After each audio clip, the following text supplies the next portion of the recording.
Ang hindi makinig ay tunay ng kapahamakan lamang ang mapapala.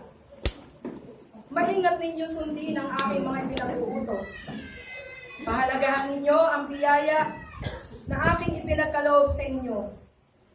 Sino man na hindi magpahalaga dito ay tunay ngang walang pakikinabangan sa kanya ang sino man at hindi siya tunay na makakasangkapan. Kaya nga ito ay binababala sa inyo, makinig kayo sapagkat abot-tanaw na lamang ang aking pagparito. Ang hindi masumpungan na hindi nakaabot sa sukatan ay tunay ngang maiiwan at masasadlak sa matinding pagdurusa. Yan ay pinasasabi ng Espiritu sa Iglesia.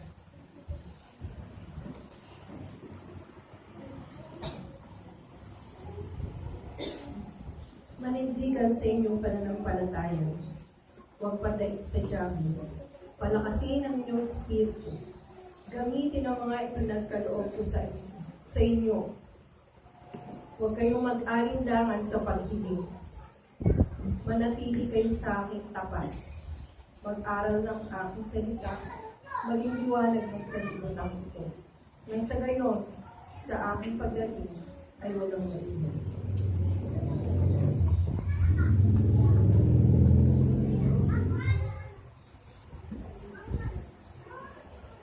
Ang aking kaharian ay pinagkatiwala ko sa bawat isa sa inyo upang ito'y inyong ingatan.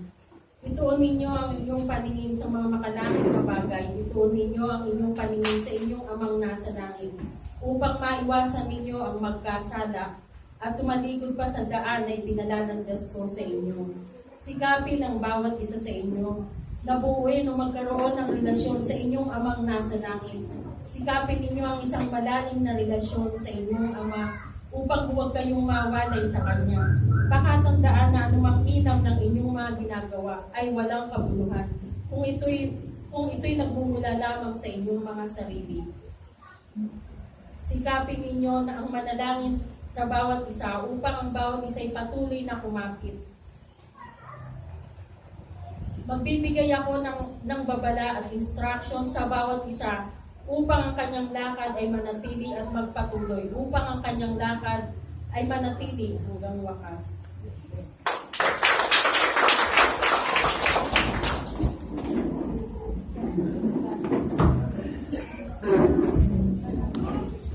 Okay po rin ang ating Panginoon sa mga mensahe sa ating pinakating. Okay mga kapatid, merong anak ka sa labas, medyo papasukin nyo, ang mga tricycle dyan ay ating So Edward, pakikinita ba ang mga bata dyan? Ano mo? Ayan, ang mga tricycle dyan eh.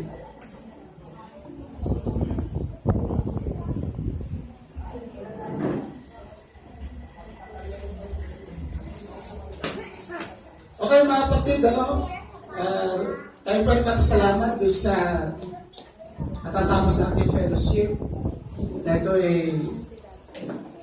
talaga naroon naman yung ating mga sarili na dumalo doon at yan din ang mga mensahe na dinating sa atin ng mga bishop ang panampalataya, pag-ibig at pagsunod na siguro magtataka tayo na yun yung topic. Pero dapat natin bigyan ng pagpapahalaga yung mga naging pagkukulang natin 2014.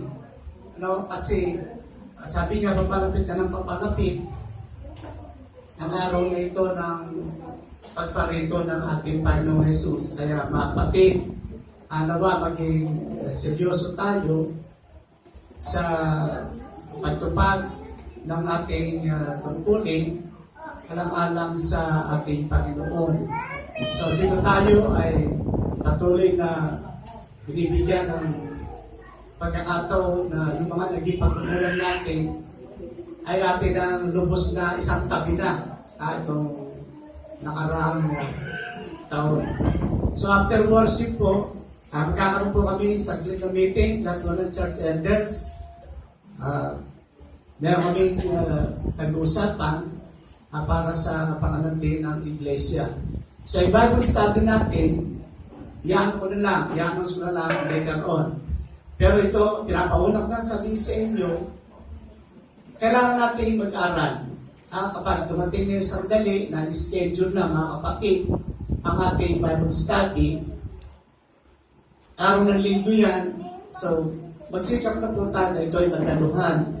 Pagkat na naging pagkukulang natin, ito ay kasalanan din sa ating Panginoon. Sinabi niya, huwag ninyo kakaligtaan ng mga pagkakatipon-tipon. So dito tayo mga kapatid ay patuloy na pinapaalalahanan. Ang ating worship service ay 10 o'clock. Mag-umpisa tayo alas 9. Amen po ba tayo? Amen po ba mga kapatid? So ganito yun eh. Pag kayo papasok sa pagtatrabuhan nyo, sa office, mag-a-apply kayo. Pag sinabi na mag-a-apply nyo, mapunta ka rito ng gano'ng oras. Siyempre, nagpapa-advance tayo. Yung tao yung nag-uutos sa atin. Amen po ba? Kaya natin yan. Kasi namihasa lang tayo. Maaga pa. Nandiyan na naman yung bahay sa bahan eh. So lalo-lalo, medyo malalapit. Lagi natatrapik. Ay, mga kapatid, amen po ba? Baguhin na natin yung ating mga attitude dyan. Lalo-lalo pa, Diyos yung ating pupuntahan. Gawain para sa Kanya. So paano natin maluluhan natin ating Panginoon pagka tayo ay darating closing prayer na? Amen po ba?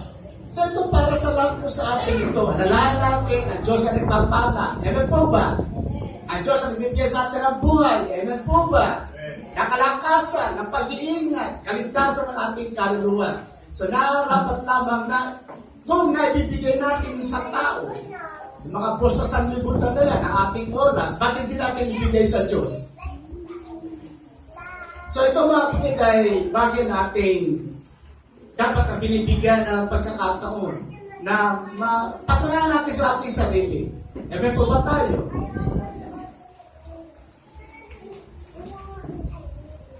At doon sa ating niligawain, salamat ulit. At nawa, kung hindi pa dating ating Panginoon na susunod na fellowship, ay lalo pa natin mapag-imbayo yung ating sponsorship na ginagawa dyan.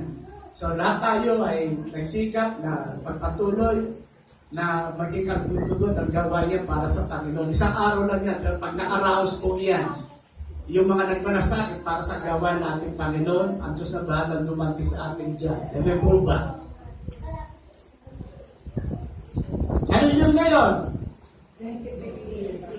Noong nakaraan. So, repasuhin natin yung mga naging pagkukulang natin. So, simple lang, makinig tayo sa mga instruction na sa atin ay pinararating kasi para sa ating ikabubuti ito, mga kapatid. At huwag nating hayaan na tayo iyon na naman yung pahigiranin natin. So, kung nangyayari sa ating pare-pareho niyan. Kaya mamaya, ulit ko, so yung mga church elders dyan. So, tayo po ay magkakaroon ng pag-meeting. Pagkatapos sa panubahan, saglit ko lang yan. Ang mga talata natin, kasalusaluhan, makikita natin, unang sulat ni Pedro, 1 Peter 4:3-8. 1 Peter 3:8. At ito po mga kapatid ang sinasabi ng salita ng ating Panginoon. Sapagkat sapat na ang panahong inaksaya ninyo sa paggawa ng mga bagay na kinahumalingan ng mga di kumikilala sa Diyos. Kahalayan, masamang pita ng laman, paglalasing, walang talos na kasiyahan, mga pag-iinuman, at kasuklam-suklam na pagsamba sa Diyos-Diyosan. Ipinagtataka nila ang mga bagay na ito. Ano yon? Na kayo hindi nakikitakbong kasama nila. So dapat yung nakikita sa atin.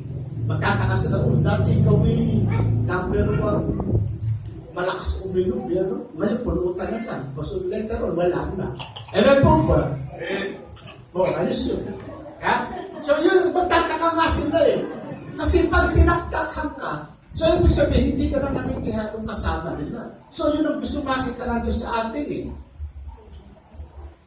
kasama sa gayong pagpapakalabis ng kaguluhan, siyempre nagiging sari ng kaguluhan. Kung kaya kayo'y pinagsasalita ng masama, so nawa, dumating ang pagkakataon na hindi na tayo pagsalitaan ng masama. Okay, natural lang, pagbibintangan kayo, hoy, para kung sino mga banal, kung tayo man ay mapintasan dahil sa ating Panginoon Jesus, batuwa kayo. Sapagkat nakikisa tayo sa mga paghihirap at pagkakasakit na dinanas ng ating Panginoong Jesus. Ito ang mabigat. Sila'y magbibigay sulit sa Kanya. Kaya ito na handang humukom sa mga buhay at sa mga patay. Kanino yun?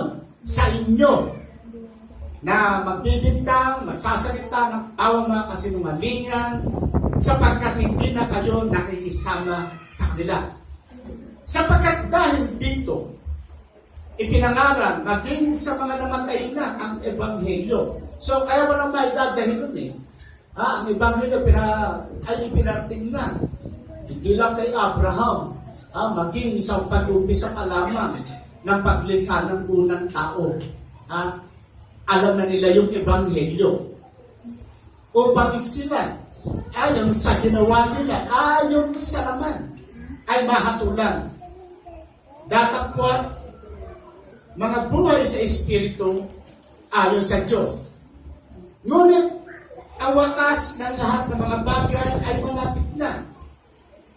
Kayo nga'y magpakahinahon, magpuyat sa pananalangin. Nauna sa lahat, maging manigas kayo sa inyong pag-ibigan sapagkat ang pag-ibig ay nagtatakip ng maraming kasalanan. Pasalamatan po natin ang ating Panginoon. So, kaya sinasabi ko sa noong 2014, maraming mga panahon tayo inaksaya na mga kapatid. Po ba? Ano yun? Na, patungkol sa gawain natin sa ating Panginoon. Yung iba, mga nagwalang bahala. Yung iba, hindi pinapansin. Ang mga dekreto at palatuntunan pinaabot sa loob ng iglesia. Alalahanin natin na sa mga dekreto at palatuntunan at sa mga kautusan pinaabot sa atin, mga kapatid, sa pagsunod sa lahat ng mga bagay na ito, dito tayo ay nagkakaroon ng dakilang pag-asa. Ang mapabilang sa mga kinukumpleto ng Espiritu Santo na bilang ng mga taong ililigtas pagdating ng takdang araw na iyon. Nawa sa maliit na kapulungan ito, na kung saan ipinagkatiwala ng Diyos ang kanyang pangangasiwa at tungkulin ipinamahagi, ay makapanatili ang bawat isa sa atin. Na huwag kayo sasama ng loob sapagkat dito sa church, dito ay diretsahang pinangangaralan tayo. Amen po ba? Diretsahang pinagsasabihan tayo. Hindi po pwede rito mga kapatid na yung pwede na yan. Hindi. Si brad, sister. Okay lang yan. Kahit nagkakasala, dito po ay hindi maaaring itolerate ang anumang uri ng kasamaan o kasalanan, maliit man o malaki, sinasadya man o hindi sinasadya. Ngayon pa man, dahil sa pag-iral ang bawat isa sa atin ng ating mga damdamin, dumarating pa rin mga kapatid ang sandali na tayo sa hindi sinasadyang pagkakataon ay nagkakasala. Ngayon pa man, inuulit sa atin, tapat ang Diyos na tayo ay patawarin sa pamagitan ng tunay at wagas na pagsisisi. Ang isang malaking pananagutan ng isang tao na iniligtas at inilagay ng Diyos dito sa iglesia ay ang lubos na bigyan ng pangunahing pagtutuon. Ang dakilang pagkakataon ito na ipinagkaloob sa Kanya.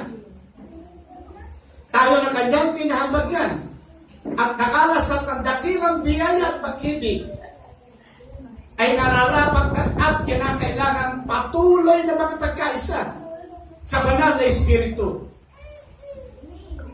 sa isinasagawang paglikha sa atin bilang isang bagong tao o isang bagong nilalang sa pamagitan o sa kaparaanan ng salita at sa kapangyarihan ng Espiritu Santo. 2 Corinthians 5:17. Kung ang sino man ay na kay Kristo, ay ba na kay Kristo mga kapatid? Siya ay bagong nilalang. So yung talatang ito ay ina-assume na ang lahat na tumanggap sa ating Panginoong Jesus at inilagay sa iglesyang ito, mga kapatid, umaasa ang ating Panginoon na siya ay makikiisa sa pagbabagong likha na isinasagawa sa Kanya. Nang salita ng Espiritu Santo, katulad ng sinabi ko sa inyo kanina, kapag tayo ay nakipagkaisa, sa prosesong ito, doon tayo nagiging bagong nilalang. Sapagkat yung salita na binibigay sa atin, nararapat lang na ito ay umusbong, lumago, mamulaklak, magbunga. At kapag ito ay nagbunga, mga kapatid, sa kalagayan iyan ng pamumuga sa espiritual na larangan, tayo lahat ay magagamit ng ating Panginoong Jesus. Saan? Sa mabisang pagpapatotoo at pag-ebanghelyo alang-alang sa kaligtasan ng ibang mga kaluluwa. Ang mga kaluluwang tinutukoy dito, mga kapatid, ay yung alam na ng Diyos na ito'y sa Kanya. Nangangailangan lamang ng bawat isa sa atin ay lumapit, puntahan, bahaginan ang mga taong ito na hindi natin nakikilala. Pero pangkaraniwan na, sila yung mga malalapit na kamag-anak natin, mahal natin sa buhay, inuulit sa atin, kung ayaw nila, ang mahalaga, huwag tayo magkukulang. Mananagot sila sa ating Panginoon. Sino man sila na kasambahin natin na hindi makikinig sa ating mga sinasabi, sa ating mga pinapatotoo, sa ating mga pangaral at pagtuturo, sa ating mga salitang ipinararating ng Espiritu Santo. Amen po ba? Ang mahirap, yung tayo ay mangubusinti ng mga kasalanan yan. Ito ay hindi kailanman matatanggap ng ating Panginoon Jesus. Amen po ba tayo, mga kapatid? Ang mahalaga, kinukondena natin ang mga uri ng kasalanan. Nangangailangan tayong manatili sa aral at turo at panindigan upang tayo, mga kapatid, ay maging kalugod-lugod sa Diyos, isang kasangkapang mabisang magagamit para gamitin sa ginagawang paggusto ng bilang ng Espiritu Santo. Mga kaluluwang inihahanda, kinukumpleto hanggang sa dumating ang ating Panginoong Jesus, tuloy sila, kasama tayo at ipagsama sa Kanyang kaharian. Amen po ba tayo? Amen po ba? Kaya mahalin ninyo ang kaligtasan niyan, mga kapatid. Baka mahalin niyan. Napakarami mga tao na umaasa na ligtas. Pero ang nakakalungkot, nakahuwad na pag-asa ng kanilang narinig. Sapagkat ang batayan ng kaligtasan at ang katiyakan nito, mga kapatid, ay sa pamagitan lamang ng tunay na pagdaraan at sa proseso ng kapanganakang muli. At sa lahat ng pinakamahirap na bagay na nilalagdas o tinatahat ng isang niligtas ay ang pagbabagong likha, mga kapatid. Pagkat dito, mga kapatid, sa lumang kalikasan o sa lumang pagkatao na labis sa pinasama ng mahalay na pita nito, ay hindi gano'ng kadali na madala ang ating pisikal na katawan sa agarang paglilikod natin sa ating Panginoon. Amen po ba? Napakahirap. Pagkat patuloy na hahanap-hanapin ng pisikal na katawan natin ito ang dating buhay.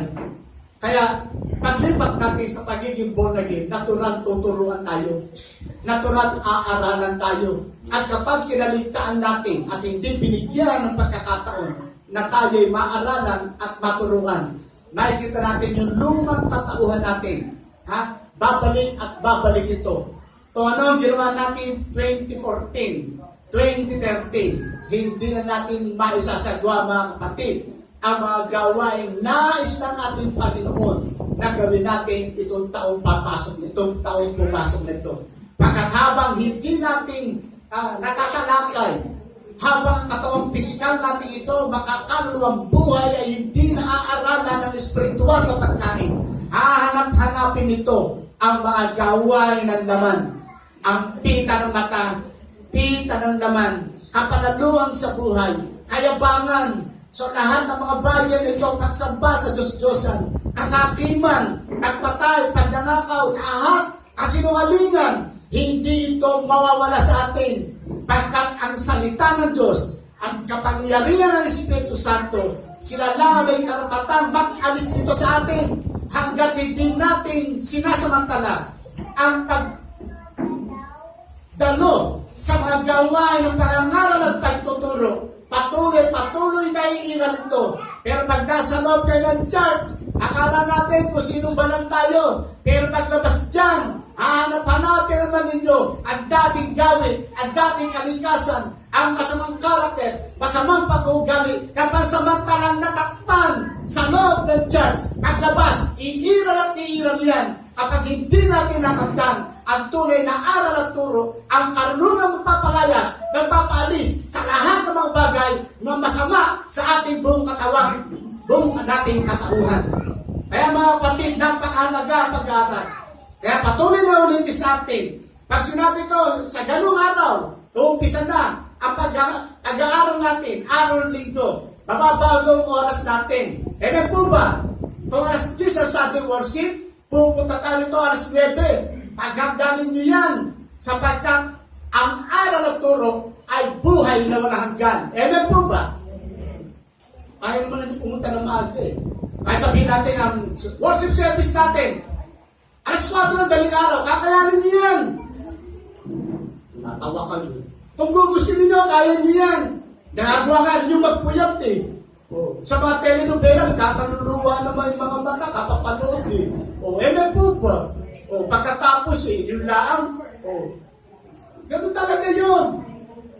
Talaga na halos nangangalumatan eh. Ganun dapat ang ginagawa sa Panginoon. Amen po ba? At 9, 3 oras lang yan. Ano ba ninyo sa ibang churches? 8:30 hanggang 3 o'clock ng hapon. Isipin nyo yun. Nakapagtsatsaga sila. Nakakatuwa pa sila.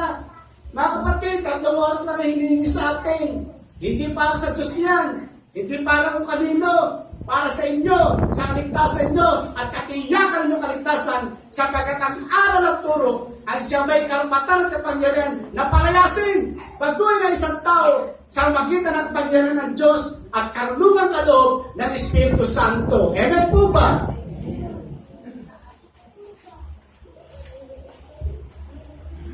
Verse 9, yung malapit, ay 8:13, i-exit muna ako. Lapit ay sa akin. Napasarap. Napasarap. Pagkatapos, nagmamadali yung pagpunta rito. Ay pagdating, mag-closing prayer na. Manunugod yan, Diyos doon. Okay, for example, sino sa inyo naman masama sa trabaho? Sige, sino? Namasukan. Ilang oras ay ina-advance ninyo para makapasok na maaga? Ano? Nalit na ba kayo? Tanong ko, nalit na ba kayo?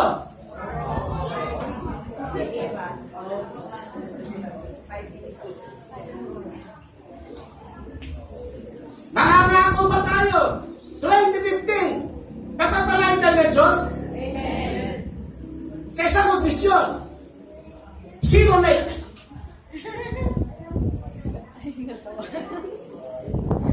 Hindi, wala na. Kaya ba natin? 0 late.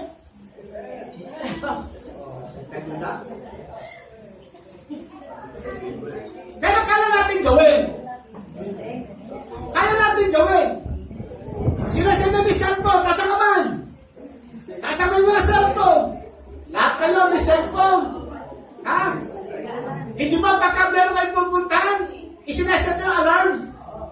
Di ba? Okay, ang panamba natin, alas 9, kasama na, Bible study. Alam ninyo, alas 4 ng daling araw. Tingnan ko kung hindi kayo makapasok ng maaga o makasamba ng maaga.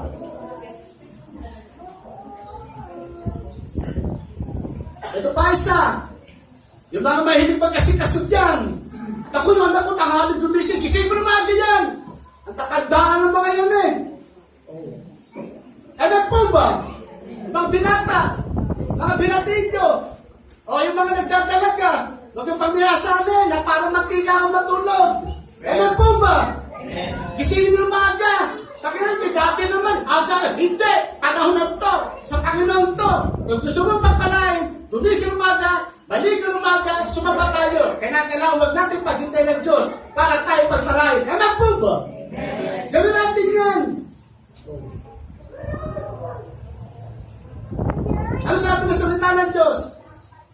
Ang hindi magliwan ng asawa. O hindi naman yung tatalikuan ng asawa ko, ang iba asawa. Kasalanan yun.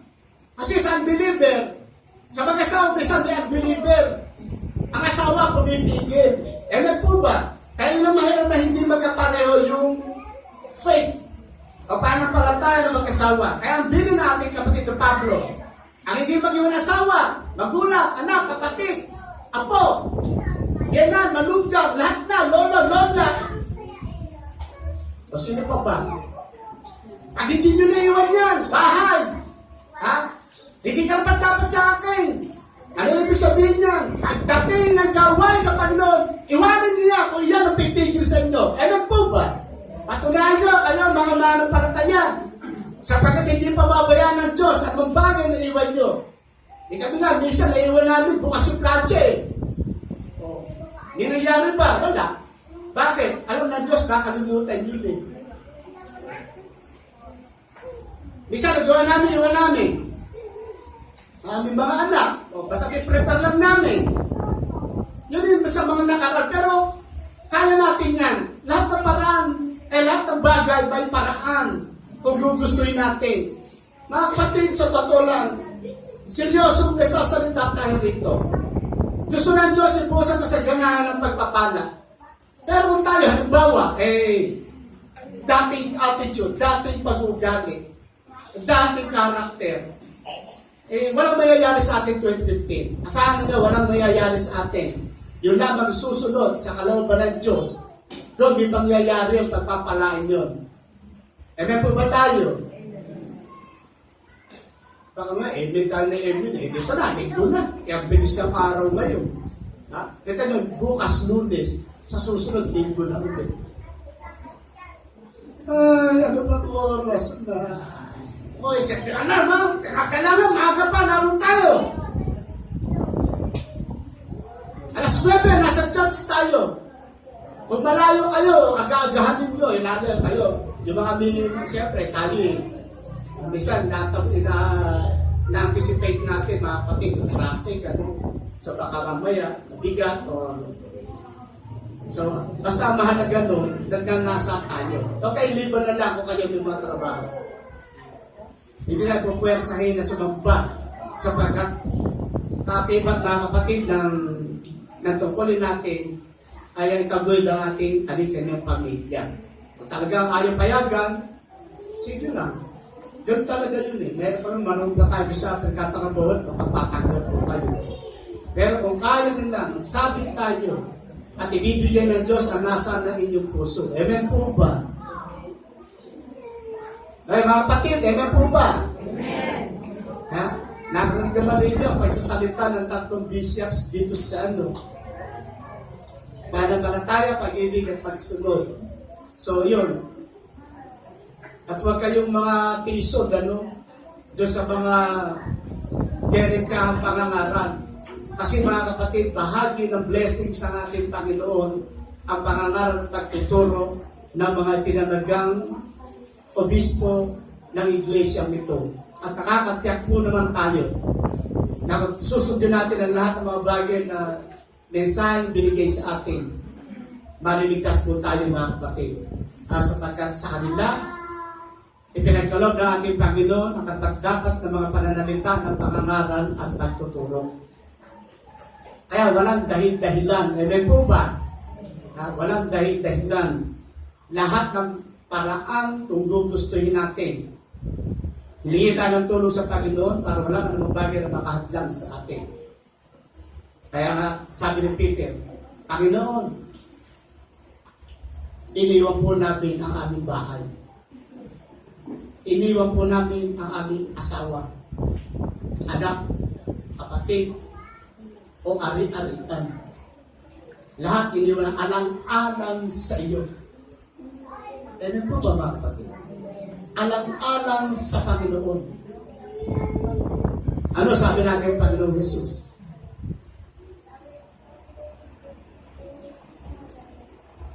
Papalad kayo sapagkat ang sinumang mag-iwan ng mga bagay na ito ay tatanggap ng makapupong higit 100-fold, 100 times na dami ng pagpapala ng kasaganaan sa buhay.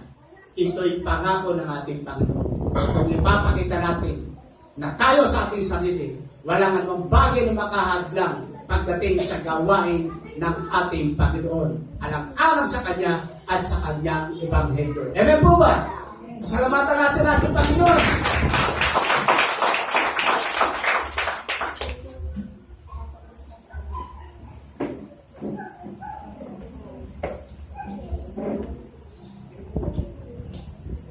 At sa hindi natin pagkakaroon ng kamalayan o kaalaman patungkol sa ginagawang pagwawasak ng dyablo, ang kanyang malakas na katulong. Ano ba din ang dyablo? May katulong yan. Katulong niya sa pinag-aagawang teritoryo. Sa pagitan ng lumang pagkatao at pagbabagong likha. Okay, ano ba yung teritoryo? Ang ating malayang kapasyahan, hawak natin. Amen po ba? Si Satanas, walang gagawin niya kundi agawin ito. Yung inyong kapasyahan. Ang Diyos naman, basta binibigay ang kanyang salita. Bakit? Sapagkat alam na ating Panginoon sa sandali na magpasya tayo, nasundin, alin sa dalawa, ang panghihikayat ng dyablo at ang mga salita ng panghihikayat tungo sa kaligtasan. Sa sandali magkamali tayo ng paggamit dito. Alalahan natin, hindi mahihirapan kapwa si Satanas, lalo-lalo ng ating Diyos.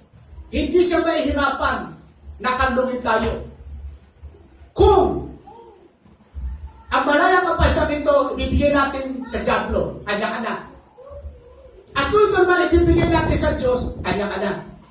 So, ibig sabihin, kung saan tayo makipagkaisa at makipagkooperasyon, iyon ang mamamahala sa atin. At ang pamamahala niyan ay pangangatawanan ng ating Panginoong Jesus kung sa Kanya tayo ay magpapasyan, magpasako, manatili at itaguyod ang pagbabagong likha ito. Sa pagkakaisa o pakipagkaisa natin yan, doon ang Diyos ay lubos na nalulugot pagkat alam niya, nakita niya na nagdesisyon na tayo na sa Kanya magpatuloy upang landasin ang daan ng kaligtasan ito na kaloob ng Diyos sa bawat sa atin. Amen po ba? Pero magdawag kayo magkakamali na malayang kapasyang ito ay ibigay natin sa pagpapasakop natin sa dyablo at sa kanyang mga kampon. Napakahirap makaahon dito mga kapatid. Napakahirap.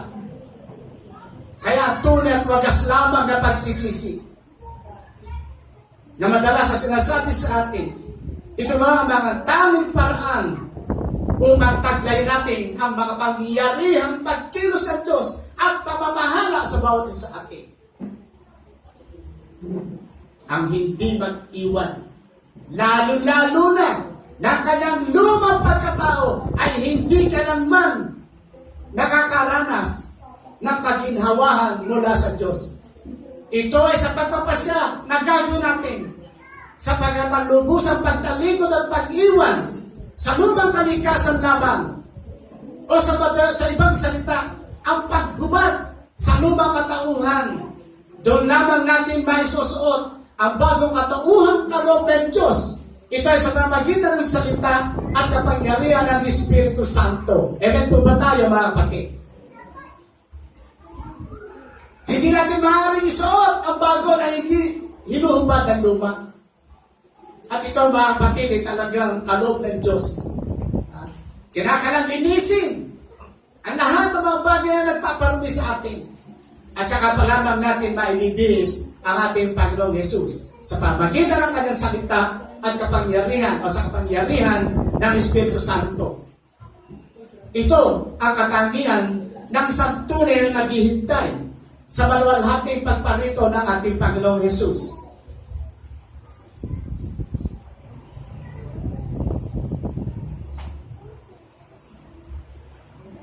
Ang kaligtasan kaloob sa atin ay napangangalagaan sa pamamagitan ng pagtanggap o pakikinig ng salita ng buhay. Ang salita, mga kapatid, na palaging sentro ng ating pagtitipon. Ang salita ay walang iba kundi ang ating Panginoong Jesus. Kung nagkulang ang bawat sa atin sa pakikinig, sa pagbabasa, at sa pagdalo sa mga gawain, ang kaligtasan ay patuloy magiging questionable sa atin. Hindi natin dapat na panghawakan na tayo ay ligtas at patuloy na ililigtas matapos na matanggap ang kapanganakan muli. Alalahanin ng bawat isa. Ito, mga kapatid, ay pagtataguyod ng kanyang kaligtasan, sapagkat ang bawat individual ay may kanya at sariling pagpapasya na mapangalagaan o di pangalagaan ang kaligtasan kaloob ng Diyos na binigay sa bawat isa sa atin. Kung ang isa ay walang anumang nalalaman o matapos na may pangarap na muli ay nagkulang sa karunungan at kaalamang lalaban upang palayasin ang lahat ng gawa ng kasamaan. Patuloy siya paglalaruan ni Satanas at ng kanyang mga kampon. Siya ay magiging alipin muli at sunod-sunuran sa kanyang kalikasan na walang ginawa, kundi ang gumawa ng paghimagsik at pagkontra sa kalooban ng Diyos. At mahihirapan na siyang iahon sa malalim na pagkakaalipin ng kasalanan o lumang pagkatao. Pagkat kahit na siya nabautismo sa Espiritu Santo at hindi naman dinadala ang kanyang sarili at hindi nagpapasya upang makinig sa sinasagawa pangalan pagtuturo sa loob ng iglesia na pinaglagay sa kanya, ay asahan sa tao ito, hindi siya makatatayo upang makipaglaban sa mga nagniningas na palaso ng kalaban. At sa mga atake gagawin sa kanya ng diablo at ng kanyang mga kampon, hindi siya makapananaig kailanman, kundi lalo magiging sunod-sunuran sa utusan ng kasalanan ang paghimagsik, pagkat walang tabak ng Espiritu na sumasa kanya. Kaya tingnan natin at obserbahan ang ating mga sarili. Kapag hindi napapakain ng salita, ano nararanasan natin? Nanghihina. Amen po ba? Kapag hindi ka nakakapakinig, nandulupay-pay tayo. Kapag dumating na sandali ng pagkatake ng kalaban din natin, malaman kung anong gagawin natin. At sapagkat walang nalalaman, walang tabak na espiritu na ating kalaban, ay magiging sunod-sunuran na lang tayo sa ating kalaban.